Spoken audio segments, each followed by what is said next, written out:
Well, good morning. So today we're going to start. Rabbi Smith, just so you know, Josh is out of town. Okay. Oh wow, Josh, where are you? It looks like he's drinking coffee, but he really has orange juice in there. Just oranges? I'm in He doesn't Castle. know how to unmute his phone. I'm in New Jersey. Oh wow, I have a okay, chassid tonight. Zalman stock making a wedding. very nice, very nice. In order to watch along with the daf, I have to go to photos and look at the picture. So video is off, I guess. Just don't go to Lakewood. Right. Okay, so we thank Hashem that we're able to enter every day. Father Moshe Shalom is here, and Oh wow! yeah. Oh wow! And then the chus we're learning, we have the base of Migdash, and we're learning for Shleima for my father and for Naftali ben and also the yard site, the Uli Nishmas, Chaim Cheskel ben Moshe Benyamin, Dr. Stein's father. Yeah, Minashama Havanilia. Okay, so we're going to start on Daf Dalet Amud Aleph. If you see the wide lines, it's like 4 lines up from them. Amar Rav Yehuda Amar Shmuel.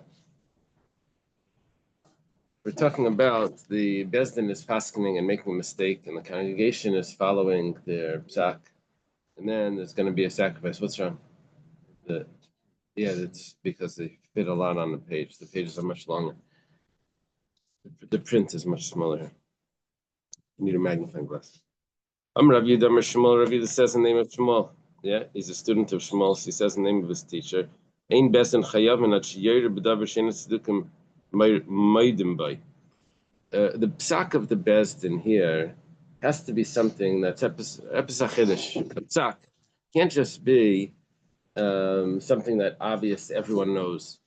So what's an example of something that everyone knows? Something that's clearly written in the Chumash. That would be something that the tzedukim that follow the written text would agree to. They can't make a mistake on something that it says clearly in the Chumash. They can't paskin on something that the tzedukim would agree to. Something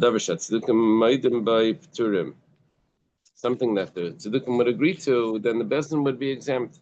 Now, why would they be exempt? My timer, zil kari bei ravu. Any yeshiva bacher would be able to correct that. How do they translate that? The yeshiva bacher for tell me that full sentence. Go read it in the schoolhouse. Go read in the schoolhouse. In other words, it's over there. It's already considered a mazid. If you make a mistake like that, then it's not considered a mistake. It's considered like intentional. We're on Daled Amud Aleph. Towards the end, I'll show you. Let's do this. It may be right there, like the top, right at the top of this. Tanan, started in the Mishnah. That's the last word on the second to last word on the skinny lines. Yesh nida batera, aval abal shemer shem k'nagidem fater. According to the Mishnah, that the mistake that the Bezdin has to make can't be that they uproot an entire halacha. It has to be that they're uprooting a detail of a halacha, but not an entire. They can't just say there's no such thing as Shabbos, no such thing as nida. So if they say there's no such thing, not that there's no such thing as nida, there is a thing of there is a concept of nida, but someone that lives with a shemer shem kineged yaim, that means if there's a woman that's a zava, she sees one day, she has to wait one day before she can have relations again. She has to go to the mikveh first. That doesn't exist. It says Vamai shemer shem kineged yaim aksiv v'safrala. It says in the Torah that she's supposed to count one day v'safrala. So that's in the Torah. Why are you telling me that that's considered? That it's a detail that would be fine. The problem is that the tzedukkim would agree to that. The Gemara explains that pasuk that it means that she counts one day for one day that she sees. The Gemara explains the Amri Hara Sharia Gemar Biuda Sira. In the relations itself, there's 2 parts to the relations. There's the initial part of the relation, that's like the entry, and then there's the Gemar Bia, which is when it's the full relations. Machlekes what the Gemar Bia is, let's say that it's fully inserted. So we would say like this, that the ha'ara was permissible. It's only that if they finish off the relations, that's when it's going to be asur.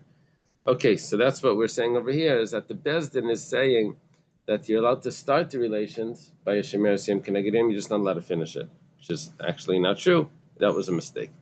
We have a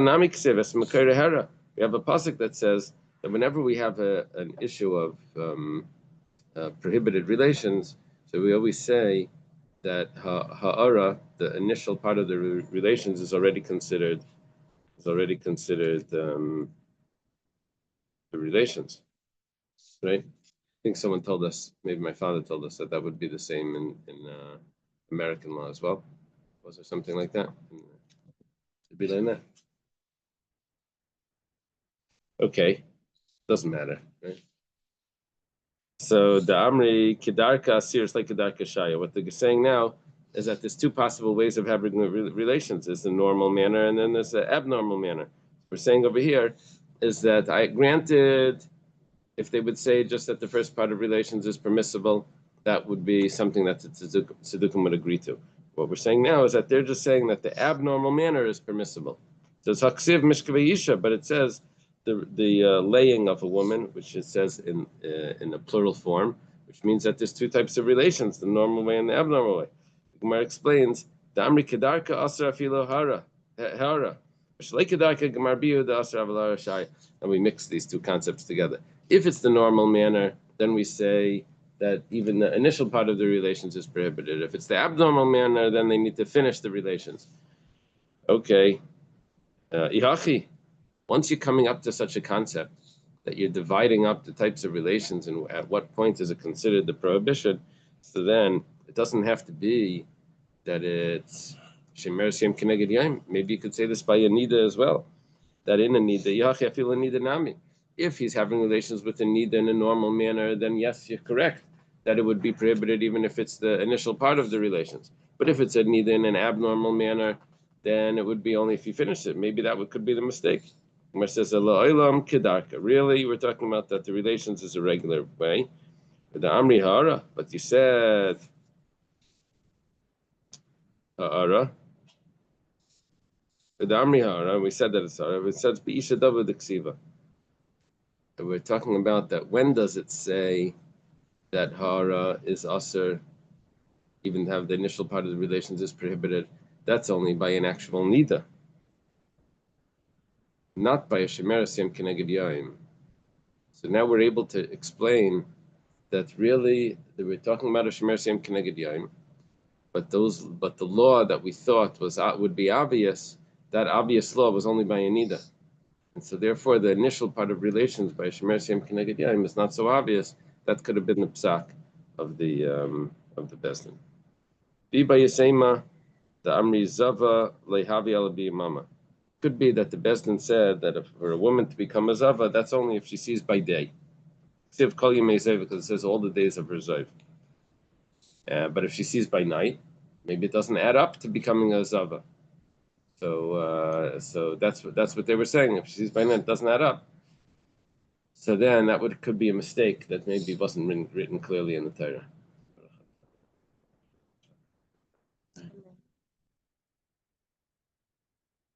We're looking for mistakes here that aren't obvious. Tanan, we'll start in the Mishnah. Yesh Shabbos b'Torah. Mishnah says that Shabbos they agree to. The Bezdin's not saying that there's no such thing as Shabbos. There is a concept of Shabbos. However, but carrying, that's exempt. That's the mistake that they made. Says Ramai, it's written in the Torah about that you can't carry. It says, it says, don't carry a load out of your house. This is a pasuk in Yirmiyah, I guess, regarding Shabbos. The Amri, they say, they said, yeah, you're not allowed to carry out, but you're allowed to carry in. See, that's not clearly in the Torah. Maybe what they said was, yeah, carrying out and carrying in is asur. But Meishit v'zoyrek is shari. But throwing it, that's a different story. Like the kids when they play, remember if the ball went out, they would say, you can't throw it in, but you could kick it in. You know, the kids when they would play the ball on Shabbos. went out of the Erev, came up with some logic. Okay. Tanan, no stand in the Mishnah. Yesh avei diskichav b'Torah. You're not allowed to worship idols. That says it clearly in the Torah. The best one agrees that you can't worship idols, but the bowing down is pater. It says, really? How could that be? How could that be a mistake that's not written in the Torah? It says clearly that not allowed to bow down. It says don't bow down to another god. That can't be something that the tzaddukim wouldn't agree to.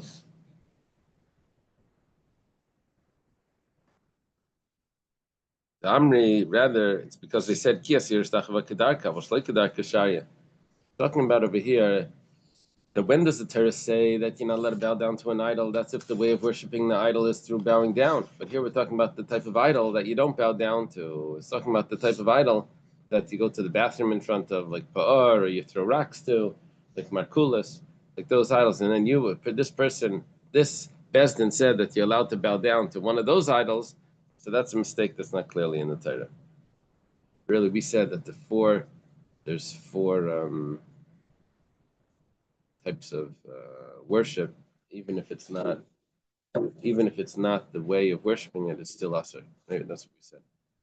The four services that are done in the basic Mikdash, and also bowing down, I think was okay. Viba Yesema. If you want, you could say Damri Yishtachava Gufa Kedarku Dasa. Bowing down is only, and if it's done in the normal way, this way Pisha Yadayim Raglayim. That's only if he prostrates himself right in front of the idol. Or Shtachvad less for Pisha Yadayim Raglayim Shaya. But if he bows down just by bending his back, maybe that should be permissible. That's not the full bowing down. Okay. Right on top of Dalet Amud Beis. By Rabbi Yosef. Rabbi Yosef has a question. Now, he's asking now, he's going into the concept of that the Bezdin can't take away something that's clearly in the Torah and consider that a mistake.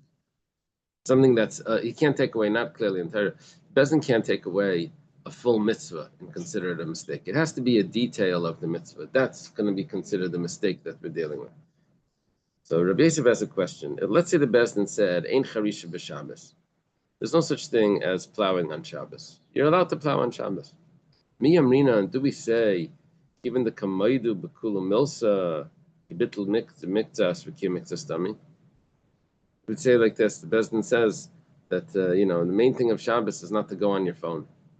But plowing, that's like nature. It's so Shabbos-tic. You go outside and said you're allowed to plow. Do we say that they've just uprooted an entire? Do we say that they didn't uproot the malachas of Shabbos? There's still another 38 malachas left. They only uprooted one malacha, the 39th, actually the first of the 39, which is not to plow. That's kabitl miktas v'kim miktas dami. Dilmar, perhaps we should say, kiven the ka'akrin le'lacharisha kalikar kakir skuftami. Maybe we should say that each one of the malachas is considered an entire mitzvah, and they've just uprooted a whole mitzvah, a whole malacha here, an av malacha of charisha. How do we categorize an entire mitzvah? Is it the whole mitzvah of Shabbos, or is it an entire malacha? Tashma. So come and listen. It says, Yeshni the B'Torah, the Mishnah taught us that if the Bezdin says that there's a concept of neither, they agree to. But if someone lives with a Shemer Shem Keneged Yaim, that you're going to be exempt. That's a detail in the laws. That you're going to be exempt. So that would be considered a mistake that the Bezdin would be chayav. But you just uprooted an entire rule of Shemer Shem Keneged Yaim. The rule of Shemer Shem, I didn't explain it properly. But what happens is that a regular nida is she sees blood, she's tummy for 7 days. A Zava, she sees blood one day, she's only tummy 1 day. And the following day, she goes to the mikveh, and she waits until if she sees again. She has to wait for nightfall till she sees again. If she sees again, then she's tummy for 1 more day. That's called, she's still a Zava, Tana. If she sees the mikveh during the day. It doesn't have to be specifically during the day. It could be at night as well. That was that was possibly a mistake that the Bezdin could have made, that maybe it's only during the day. So, but the day would end by Shkia, and if she sees by night, that would be the following day. Yeah. So, and actually, if she sees Ben Hashmashas, it's considered like two seeings, one for each day. So it gets complicated. But so then she has to wait one more. If she sees 3 days in a row, so then she is a Zaba Gedola and she has to wait 7 clean days. The Shemeres Yom Keneged Yom is only if she sees 1 day or she sees 2 days. That's the Shemeres Yom Keneged Yom. So here we were discussing that the Bezdin says, I agree that there's a concept of Nida, but when it comes to if before she sees 3 times, that you don't have to worry about that. She only told me that day. The following day, there's no tumah. She's allowed to go to the mikveh and have relations. It's over. It's over. That's what they say. They took off a detail of the laws of ziva, which we're just putting under the general category of nida. But you took off that entire detail. If you say just like a malacha, one of the malachas of Shabbos is an entire law, so Shemeres Yom Keneged Yom would also be an entire law. Malach Rabbi Yosef says Shemeres Yom Deka'amrin Kedeshaninan. You're worried about Shemeres Yom? Let's go back to the Gemara that we just learned. We weren't talking about a Shemeres Yom Keneged Yom. We're talking about Shemeres Yom Keneged Yom, where it was only hara. It was only the initial part of the relations that we said was permissible. To complete the relations was prohibited. So we didn't, even in the Shemeres Yom Keneged Yom, which was a detail, the Bezdin only permitted a detail by mistake. Detail of that, not fully. Okay, Tashema. We learned in the Mishnah that Yesh Shabbos B'Torah, Aval HaMitzim Rishus Yechad Rishus Rabban Pater. Bezdin agrees that there's a concept of Shabbos.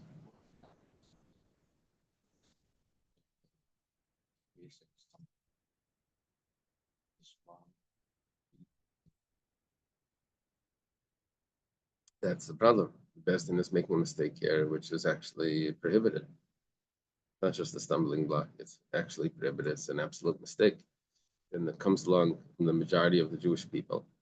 And they follow the Bezdin, saying that the Bezdin made a psak. So we follow it. And then the Bezdin realizes that they made a mistake. So they have to go back and retract it, and then they have to bring a sacrifice. And who brings the sacrifice? They're saying not the individuals. It's the community that brings the sacrifice. The Bezdin or the community. That's machlekes.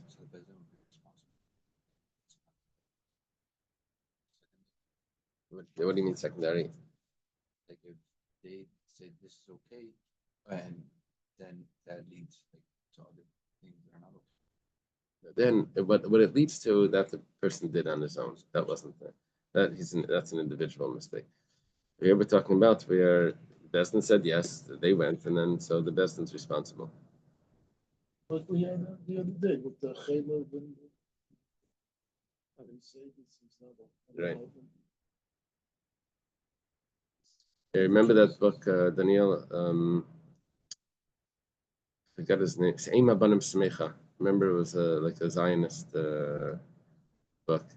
It was saying how could it be all the Rabbanim are against the Zionist movement, and he says, don't worry, it doesn't matter. Even the Sanhedrin could make a mistake, and that was they were using this Gemara to prove that. Anyway. I forgot his name. Do you remember his name? You gave a class on this one time at the show, right? Yeah. This is a big. The Nazir? That wasn't the Nazir. It wasn't. It was something before that. Teichtel. His name was Teichtel. Right? It's a big Talmud Chacham. Okay, but this is clear. You can see from this Gemara that even the Sanhedrin can make a mistake. That's clear. Yeah. Okay. Oh, so we're asking now, 1 second. It says, if the person says that Shabbos is in the Torah, but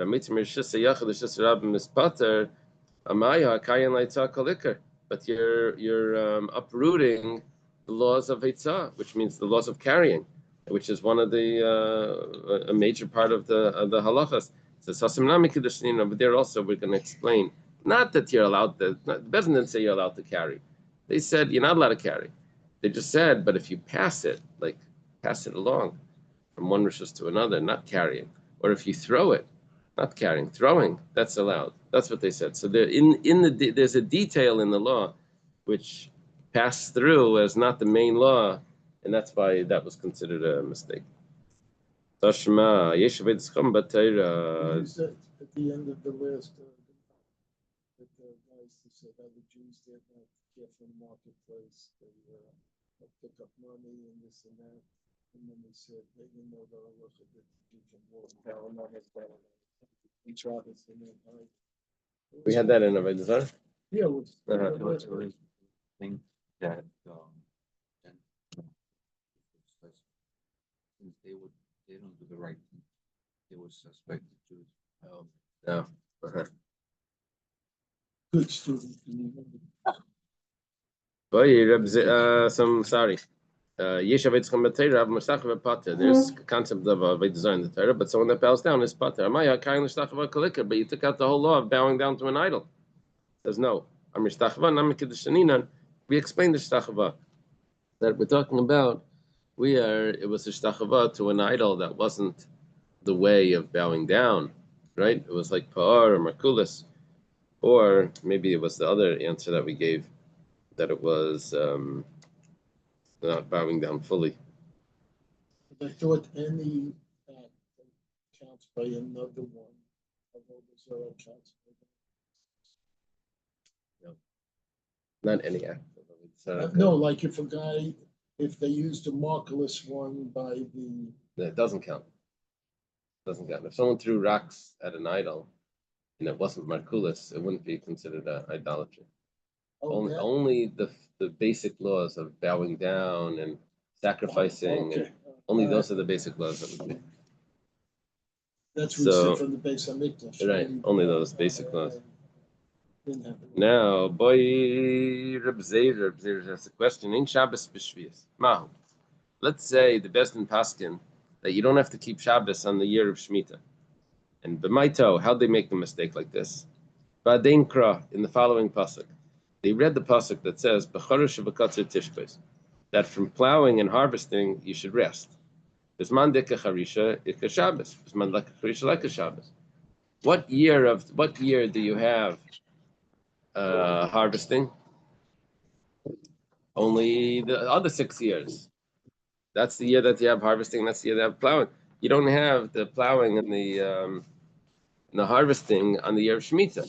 So you only have to keep Shabbos on when there would have been plowing and harvesting. But in Shemitah, there's no concept of Shabbos. That's what they're saying. It's like a Shabbos. So I got this book from it's called Nittel. It's all the Jewish stories about Yashka. And apparently it was a dangerous book. I wasn't supposed to. When the guy sold it to me, he said, don't show it to anyone. Anyway, in there, they have something called Megillas Nittel. So it's the story of Yashka according to the way the Jewish writers wrote it over the centuries. What happened was that Yashka's mother was in a room, and this fellow Yochanan comes in and she wants to have relations with her, and she says, "But I'm a nida," and he says, "But don't worry." And today in the Beis Medrash we made up that they came up with a chiddush that there's no concept of nida, and it's like this Gemara, like we learned something new today. There was anyway. It's the writers, what's it called? Poetic license. So they can add details. So by Reb Zeira, the Reb Zeira has a question. Let's say they made up this. They came to this conclusion, this halacha, that there's no Shabbos on the year of Shemitah. Mi Amrinan, do we say given the Mekaymin B'Shar Shnei Shavuot Kibit Mitzvos Kim Mitzvos Dami? They didn't take away Shabbos because they said Shabbos is all other 6 years, but on the 7th year, there's no Shabbos, so it's just a detail. The fact that you're taking away Shabbos from an entire year, that's like you took away Mamash Shabbos. Maybe that's considered an entire halacha. Remember, and that won't be considered a mistake for the Bezdin. It's the individual would be chayiv now if he violates it. Ravina Tashima. Ravina says, "Come and listen. Navi shenastam shakadav midivrei Torah chayiv.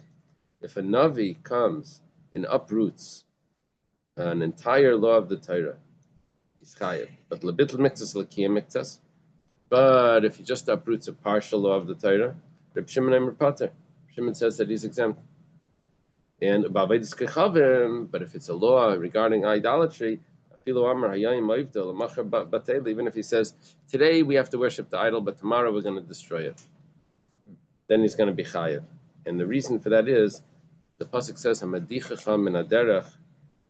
even mixas min haderech, if he pushes, if the what's it called, the person that convinces other people to worship idols, midiach, mesis.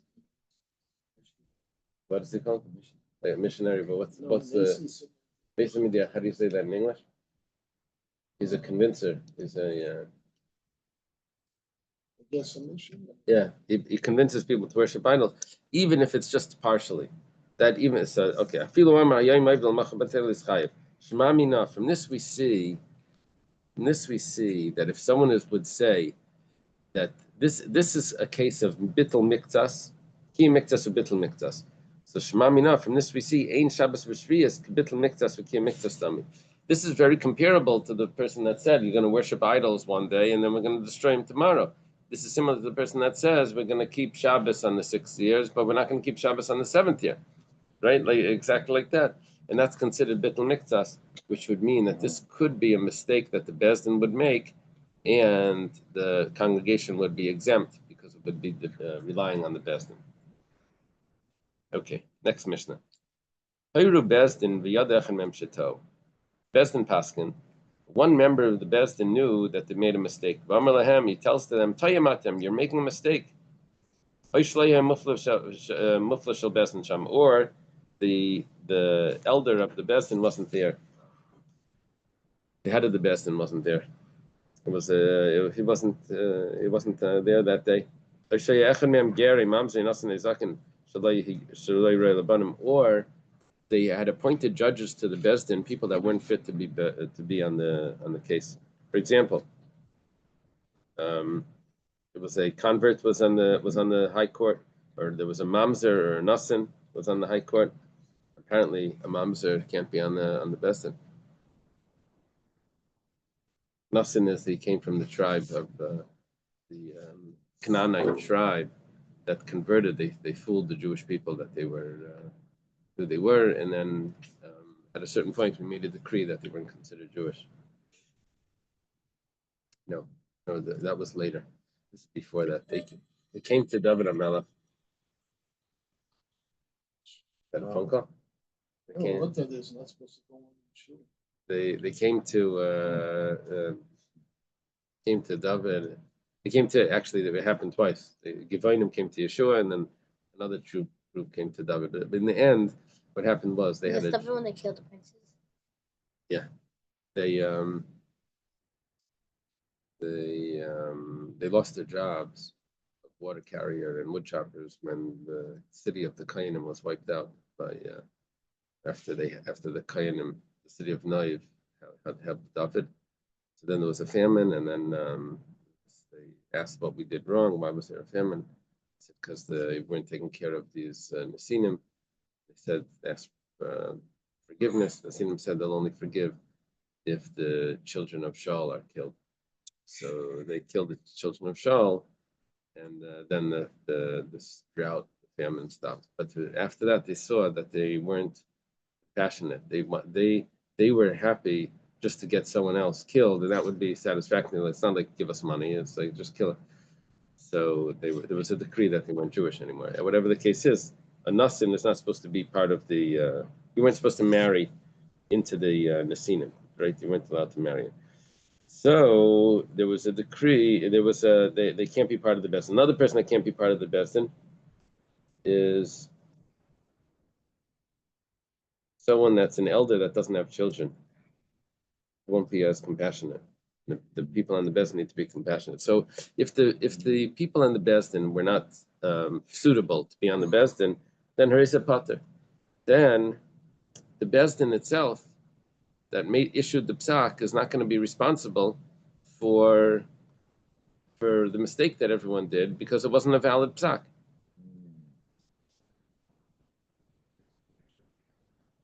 Right. And here they had appointed someone that wasn't fit. Shenemar kan aid, it says over here congregation. Shenemar la'alan aid, it says over there by someone kills, it says shaftu aid, that the congregation will judge him. Ma aid amur la'alan, just like over there, kulan la'ira, it has to be an actual court, which everyone is fit to be judges. Aid amur kan, also when it talks over here about the congregation, it's talking about the mistaken psak. So then, they all have to be fit to be judges in order for for the Bezdin to be responsible for the mistake of the people. The Gemara says, how do we know that we need the head of the Bezdin there?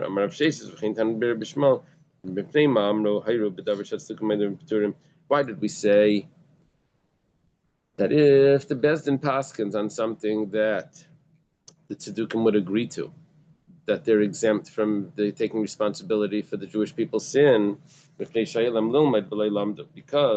should have known better, and so therefore they're considered like a mazid.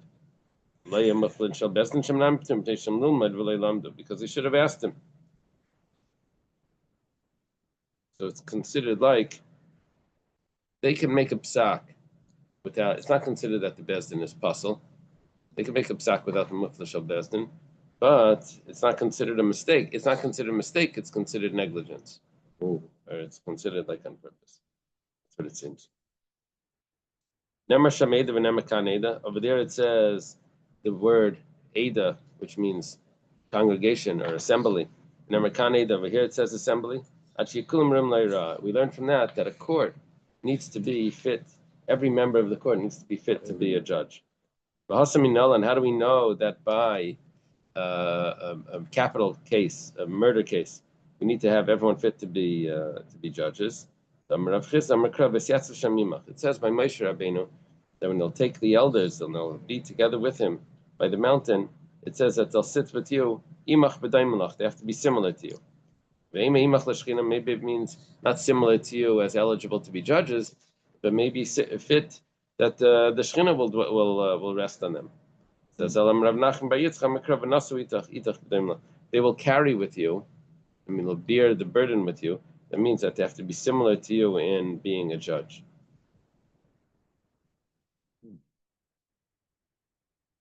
Without genealogical blemish. That's what it means, genealogical blemish. Similar to you, you translate it. The translation. So the translation over here is saying what the professor is telling me is that it's without genealogical blemish. The way I was looking at it, I didn't realize that was the issue here. I thought the issue was, were they learned enough to be the judge? But you're telling me no, it has to be genealogical. That means no Gerin could be judges. Apparently. Do you remember that from Sanhedrin? They're from anywhere. What about Do you remember that Commissioner? did we learn that a mamzer can't be a judge in Sanhedrin? Remember that? The gear, I remember that. You do remember that a ger can't be a judge? Yeah. Shalom, you remember that? I remember that it says that when it comes to leadership positions, a person wasn't supposed to be a convert in leadership positions. That's where the story with Agrippas, he was the king, and then he was crying, the Kerev, right? Remember when he was reading that part of the Torah? He said, "Don't worry about it. You're still a good guy." You remember that part? You remember that story, Agrippas? I thought that was food. Sounds like Cuban food. That's a repas. Oh. why these Gemara so short? 28. Just as Moses, Sanhedrin, had to be similar to Moses, any future Sanhedrin also must possess this quality. What is the quality that we're talking about?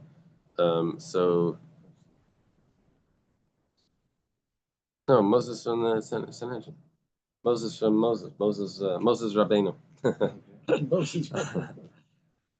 Rabbeinu Moses. Moses our teacher, right? That's what you have to say. We have thus demonstrated that those with the genealogical defects, such as a convert, mamznas, are disqualified service court. However, Rashi, writes that he is at loss to explain why an elder is unfit to disqualified.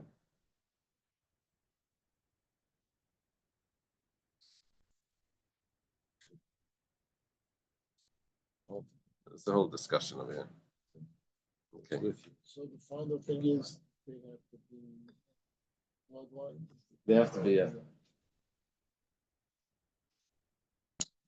Okay, we're holding by the Mishnah. Hayru Bezdin Shegigin, Vasukala Kal Shegin. If the Bezdin made an innocent mistake, and the people made an innocent mistake based on the psak of the Bezdin. So maybe in par, the Bezdin doesn't say actually who, that we have to wait for the next Mishnah, but they're going to bring the bull as the sacrifice, as opposed to, if it would be an individual that made a mistake, they would bring a female sheep or a female goat as an individual sacrifice. That's a regular chatas is kissed by sira, female sheep, a female lamb, or a goat. If it's the bezdin that made the mistake and relying on them, they bring a bull.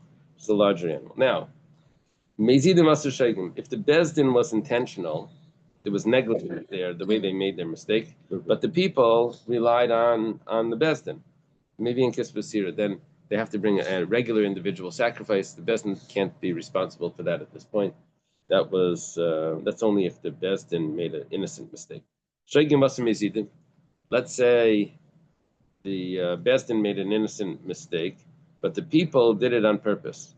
I'm not sure how they did it on purpose. Whatever the case is, there's no sacrifice, because when you commit a sin on purpose, there's no atonement. Amazed doesn't bring a sacrifice. So now the Gemara explains. If the bezdin was mistaken, but the people did it on purpose, then they're exempt. But if it would be somewhere in the middle, a mistake that's similar, not really on purpose, but it's similar to on purpose, then it would be chayav. What would that be? It's the shahir bezdin shechelav mutter. Bezdin said that you're allowed to eat chelav, which is a mistake. And it's chalaf le b'shuman. And this person had chelav, but when he was eating the chelav, he actually had mistaken. He thought he was eating shuman, and he had mixed up his shuman with chelav, and he ate the chelav that had now had a hechsher on it from the bezdin, but he couldn't tell that it was this. Okay, so now v'achlo, and he ate it. So that's a mistake. That's similar to a mazid. Why? Because he made a mistake, but he would have eaten it anyway. Why is that similar to a mazid? Would have eaten it anyway because he thought it was mutter. No. He would have eaten anyway what he knew was asra. It turned out because Bezdin had made this one. Their mistake, that thing was actually mutar, but that's not why he ate it. He ate it because. Very good. Very good. The reason why it's considered on purpose is because he wasn't relying on their mistake. He was relying on his own desire to eat shuman, and he had made a mistake. So we're calling that similar. We're calling that similar to a mazid because he's not relying on their mistake. Dr. Stein. Josh says Yishkayach Dr. Stein. Shkoyach. Okay, so the Gemara says, this was a question that Rami Bar Chama asked earlier. If there's a double mistake. And so now we have an answer. Gemara says, this is not an answer, because you can always say that, why did it say Shaygig Vasa Mizidin? Because the first case in the Mishnah was Mizidin Vasa Shaygin. But you can't be medayik from this, that if it would be Shaygigin, Ke'en Mezid, Karev Lemezid, you can't be medayik from this. We had both sides of this case in the Mishnah. Maybe one of them was intentional, one of them was just following the symmetry of the Mishnah. I'm sorry? If it's Karab Lamezid, then he is Chayav, the person, or? Then we would say, that the Bezdin would be chayiv, right? Okay, got it. Because the Bezdin was shogeg. And it's only if they did it b'mezeh that it's. But if there was a karav lemezeh, then it would still go under the category of the Bezdin's responsibility. Yeah, I think it's similar to the concept in American law of gross negligence. It's like a person, if the Bezdin said it's okay, he's not going to be very careful because it doesn't really matter. Or you can also say it that way. I don't know. Right. But it's still the Bezdin's fault. So that's why we would say that it's still the Bezdin's fault. Yeah. The problem is that would answer a question that Rami Barham asked previously that we left as a question. So the Gemara says that you can't really be medayik that right here. You can't prove that. This is okay. Well, let's do the next Mishnah. Very significant Mishnah because this could have been the first Mishnah. This is like the setup. Hayru bezdin vasaka kalakal eruben al pm evim par, v'vetzkechav evim par b'sar divrab meir. If the bezdin makes a psak, then it was a mistake, and the entire congregation or the majority congregation follows that. The bezdin said that you're allowed to eat a certain type of chaylev, and everyone went in ahead and bought it and ate it. So they're going to bring a bull offering. Who brings the bull? The Bezdin. If the Bezdin made a mistake about Avodah Zarah, said that you're allowed to bow down to such and such an idol, to Pa'ar, to Markulis, so then they have to bring not just a bull, but they have to bring a bull and a goat. Give Rab Meir. Rab Meir's opinion. Rab Yehuda Aimer Rab Yehuda says, nope. Yud Beis Shvatim Mivim, Yud Gimel, Yud Beis Parim. 12 tribes. Each one is considered an assembly. And therefore, each one of them needs to bring the sacrifice. Not the Bezdin, but the tribes need to bring it. So you have 12 altogether. What happens if the mistake of the Bezdin was... In other words, the individuals don't bring it. It's one offering for the entire assembly, entire congregation. The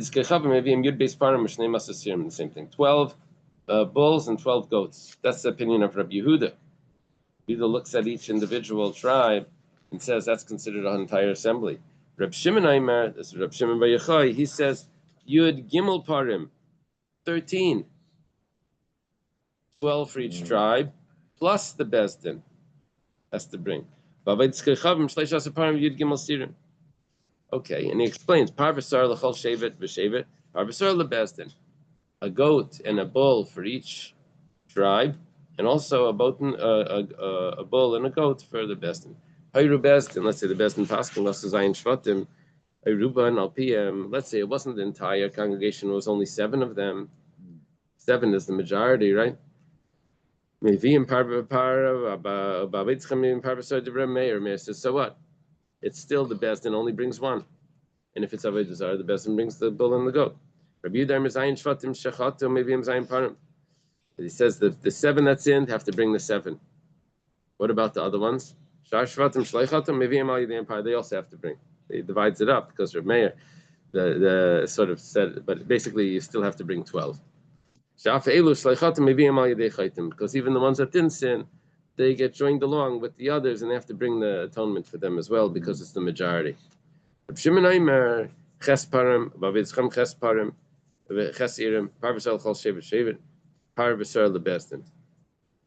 interesting. Comes along, according to Reb Shimon, that it's only 8.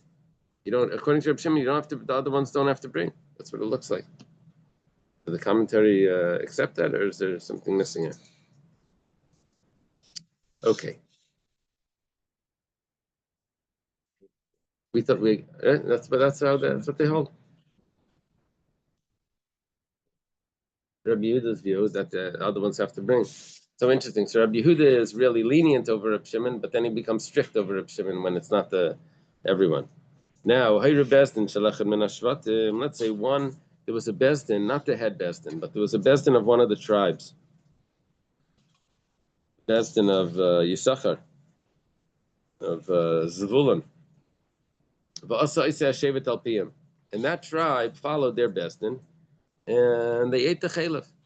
So Oisei Shevet Utayev. That Shevet has to bring 1 carbon. Shar Kol Shvatim Pturim, and all the other tribes, they're exempt. Rabbi Yehuda. Chama Maimon, the Chama say, Ein Chayav Alai Horayos Bezdin Agadol Bilvad.